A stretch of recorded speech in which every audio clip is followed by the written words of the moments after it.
baiklah teman-teman semua, sebelum kita memulai pelajaran kita pada hari ini, adanya kita berdoa terlebih dahulu di hati masing-masing. Berdoa mulai.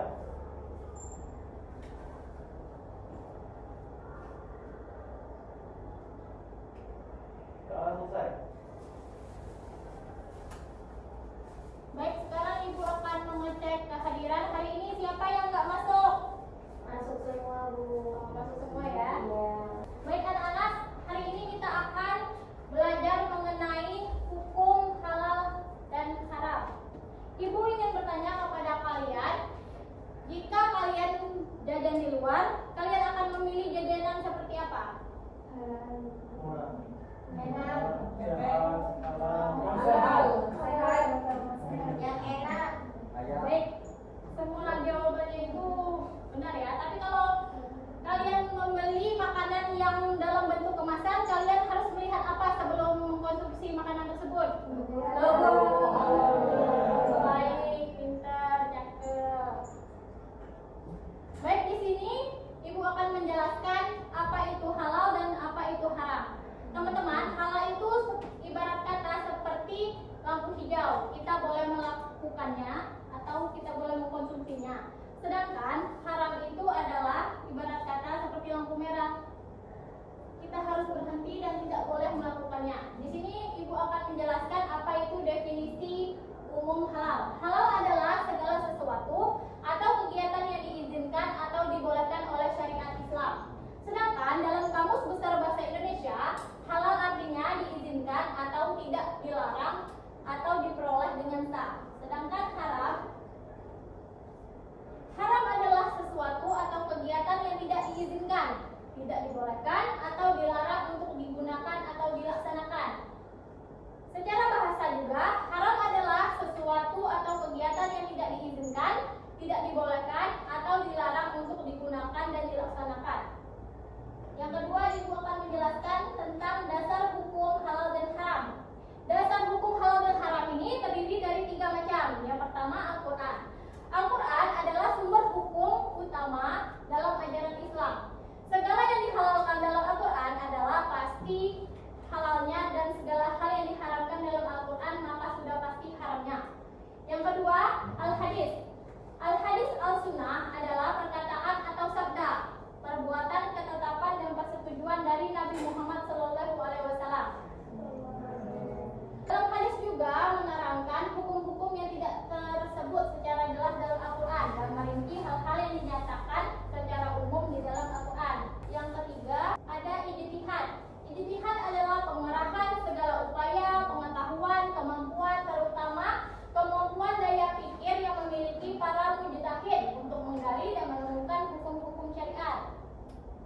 Selanjutnya, Ibu akan membahas tentang sebab-sebab sesuatu menjadi halal dan haram.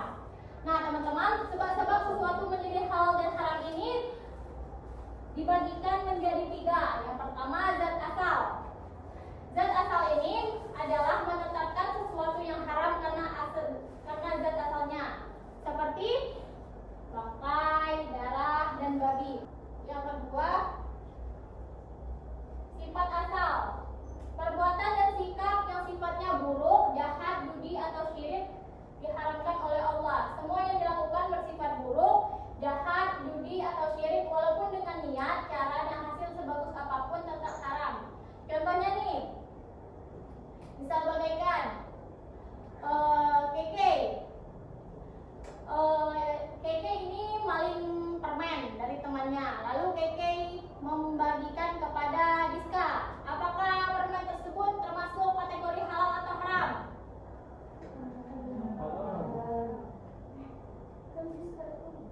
Kan Diska tidak tahu. Tapi menurut kalian halal atau haram? Halal.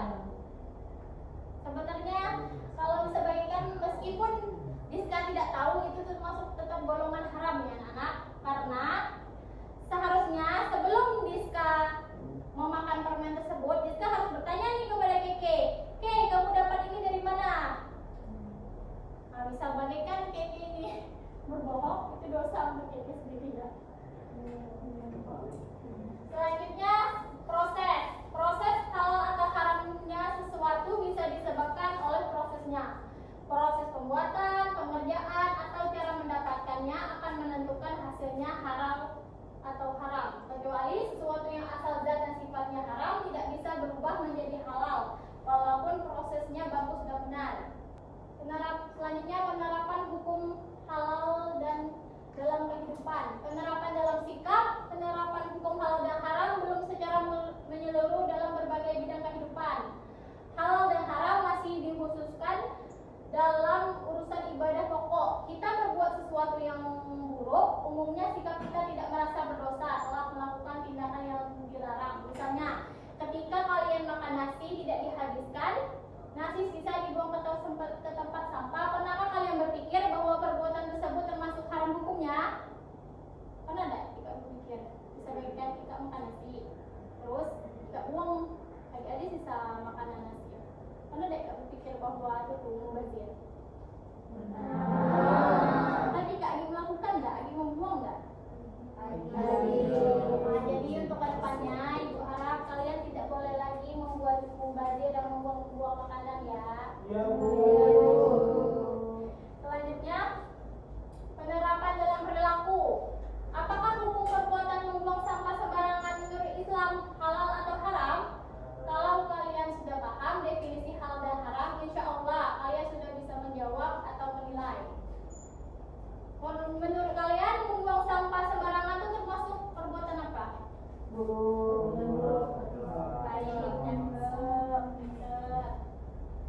dan terakhir penerapan hukum halal dan haram dalam kehidupan. Nah, teman-teman, penerapan hukum dan halal dalam kehidupan dalam mengkonsumsi makanan ini juga dalam kesadaran masyarakat muslim untuk mengkonsumsi produk halal semakin meningkat ya. Untuk menjamin semua produk benar-benar halal, maka pemerintah mengeluarkan Undang-Undang Nomor 33 Tahun 2014 tentang Jaminan Produk Halal yang diselenggarakan oleh Badan Penyelenggara Jaminan Produk Halal atau BPJPHI. Sekian, itu saja yang bisa Ibu paparkan. Jadi anak-anak, ada yang ingin kalian tanyakan? Kalau tidak ada, kita akan ke sesi berikutnya. Kalau tidak ada, di sini Ibu akan membagikan kalian menjadi 2 kelompok. Nah, nanti tugas kalian diskusikan ke teman-teman kalian untuk memilih makanan halal dan haram. Ini Ibu bagikan ya, kartu sortir. Nanti kalian tinggal tulis di sini apa yang halal dan apa yang haram. Ini nomor 1, yang kedua, perwakilan dan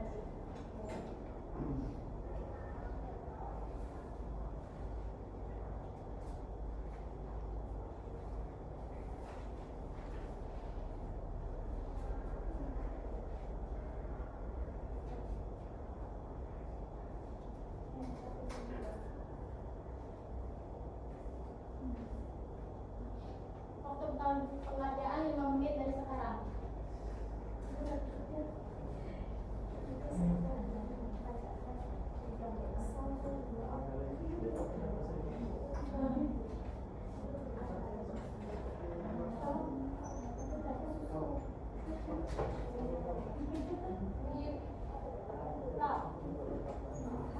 Sate atau sate bawah sate juga.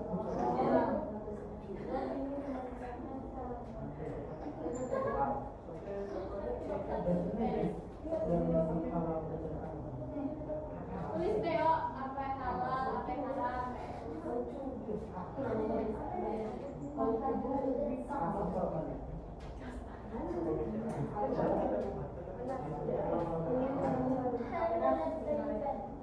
Udah semua?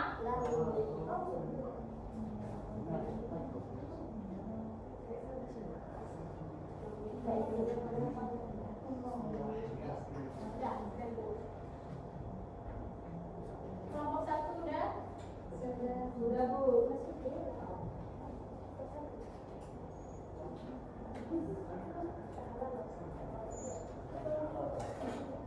Baik, kita bahas terlebih dahulu ya mengenai kartu sortir halal dan haramnya.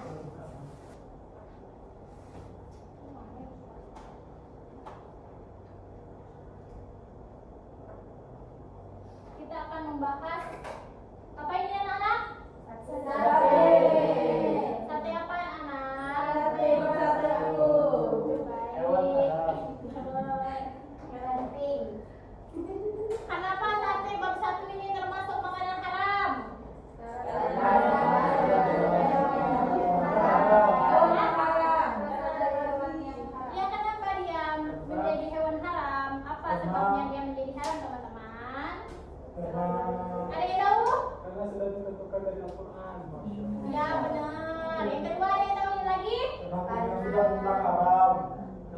disembelih sesuai syariat Islam? Pinter. Ada yang tahu lagi? Karena dia ada janji kita. Cakep. Karena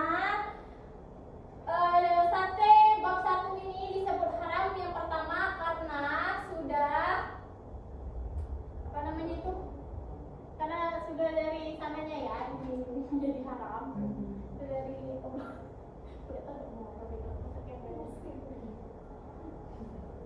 sate babi ini termasuk haram, betul, karena zatnya memang haram karena mengandung cacing pita. Bab 1 ini juga sering makan kotorannya sendiri, maka itulah kita tidak boleh mengkonsumsi bab 1. Yang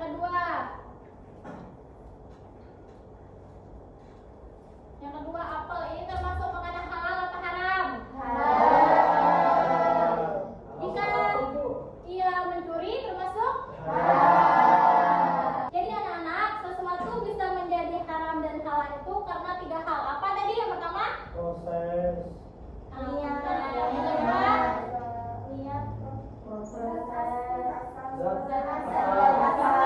Yang terakhir? Ya, nah, sekarang kita simpulkan bersama ya. Apa saja 3 sebab sesuatu menjadi haram tadi? Yang pertama, zatnya memang haram. Yang kedua, cara mendapatkannya tidak benar. Yang ketiga, prosesnya atau cara mengelolanya tidak sesuai aturan. Nah, yang terakhir, sekarang ibu punya tugas untuk kalian. Nanti di rumah, coba kalian lihat kemasan makanan di rumah kalian. Kalian cari ada logonya atau tidak. Nanti di pertemuan berikutnya kalian kumpulkan ya. Selanjutnya ibu akan memanggilkan LKPD. Ibu ingin melihat pemahaman kalian selama pembelajaran yang ibu sampaikan tadi.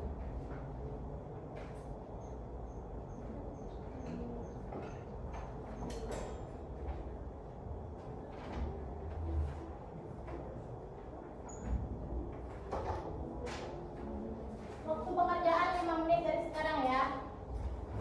Karena soalnya juga cuma 5 menit ya. Tidak beres.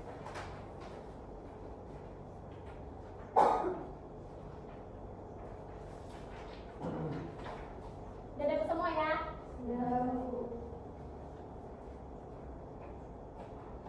Tulis namanya.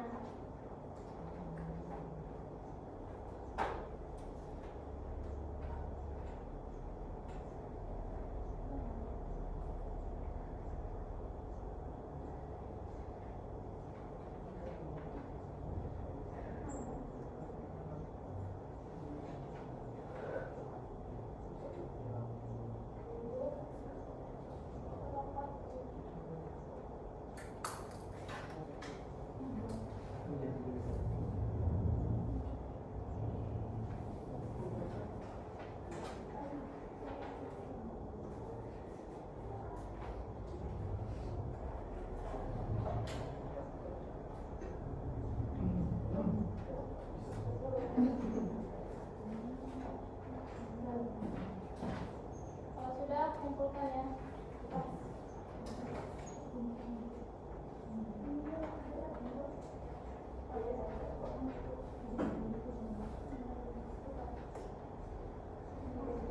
Sama-sama.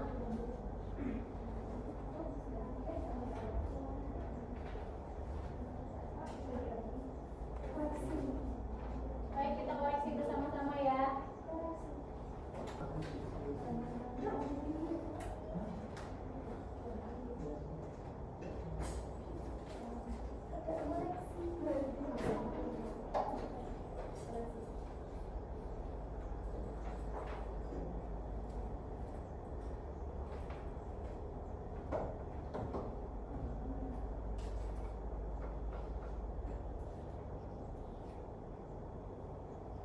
Baik, yang pertama